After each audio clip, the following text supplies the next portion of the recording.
This is a bowl of chitlins. And this is a bowl of chitlins.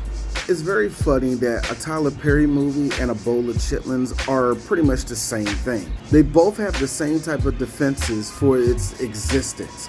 Well, you know, chitlins, that's what we were raised off of. You know, the white man didn't give us nothing, so we had to make something out of it. You know, the reason why we still eat chitlins is because it's a tradition and all, whatever. I see the same thing when it comes to Tyler Perry movies. Well, you know, people live that real life. You know that a lot of people, they want to see a realness. They want to see themselves in the movie. And I think that's what really connects with a Tyler Perry movie.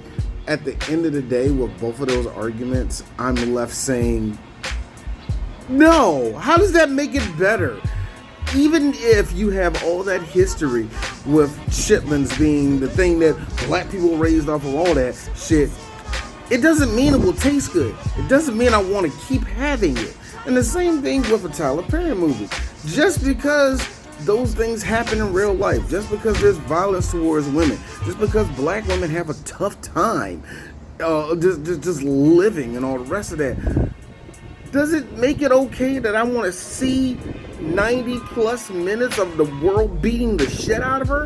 And that's when we get to the movie Straw. And I swear to God, I was being funny when I said this was going to be Juanita Q.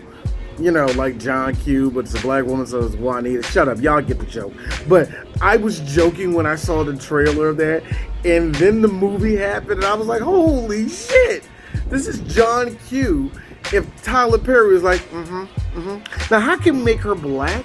And how can we make sure the world is taking a full shit on her? How can we do that? Let me start off by saying the good things of this movie. Don't worry, it's not a long list.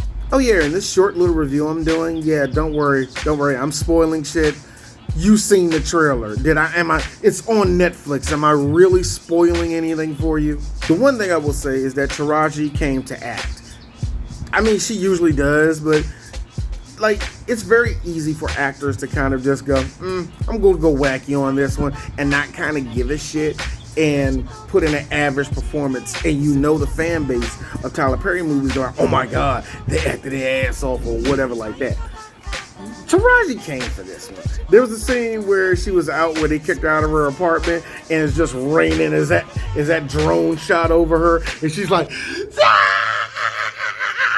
She didn't have to. She didn't have to do all of that, but she did it anyway. Taraji, I appreciate shit like that because you didn't have to go full, I'm a hard-working black woman. I got to do it for my children. Sweetheart, you didn't have to do none of that shit you did.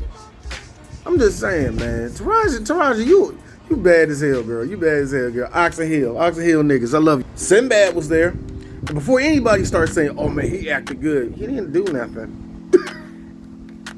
I'm just glad Sinbad was there. That's it. Sherry Shepherd was okay in this.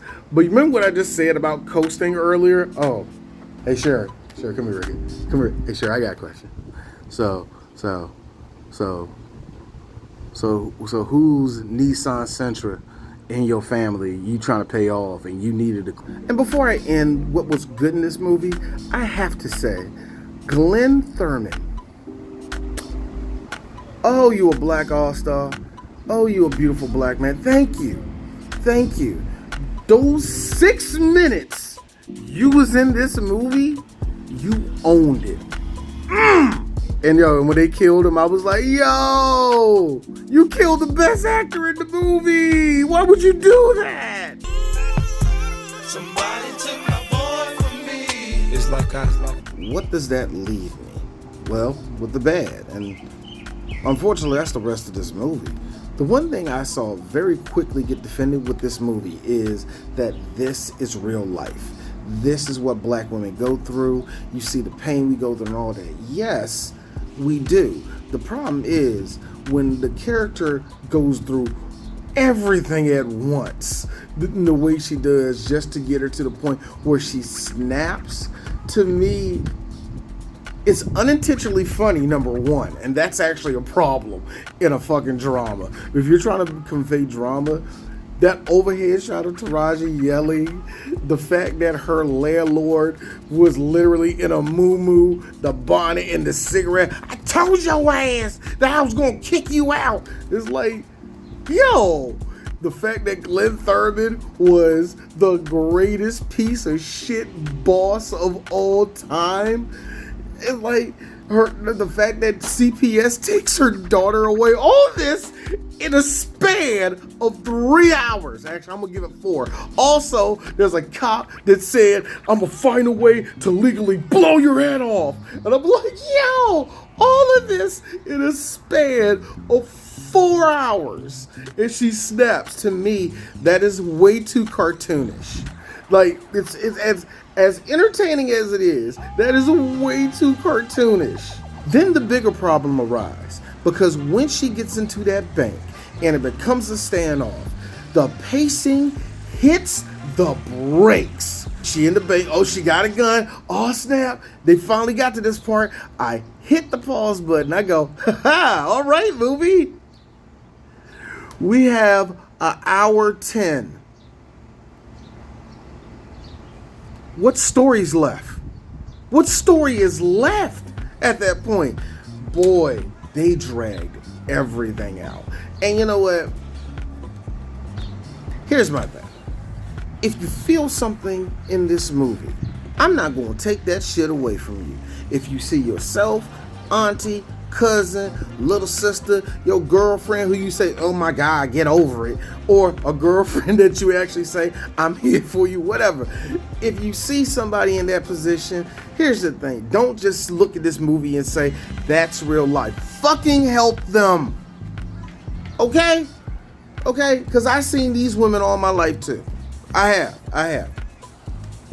And I usually see the world take a shit on them. And we all say the same thing. Wow, you just stay in there, God got you. Nigga, help them. Help.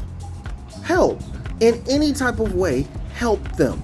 It's just that this movie is everything that people hate about Tyler Perry. It's so weird that there's this argument that is so real, and there's this other argument where it's like, we don't want to see black women go through this. And it's like, I'm not equipped. I will admit, I'm not equipped to have this conversation or even, know where to go with this conversation. Just the way that people defend Tyler Perry movies, they bring that one fact up all the time. And it feels like it's a moot point at this point, because that's all you do. And like I said, it's unintentionally funny sometimes when I see the character go through this. And then at the end of the movie, I'm supposed to, what's the fucking message sometimes? But you know what? I give this a 4 out of 10. A 4 out of 10. Y'all gotta watch this shit. It seems like you had a lot to get over today.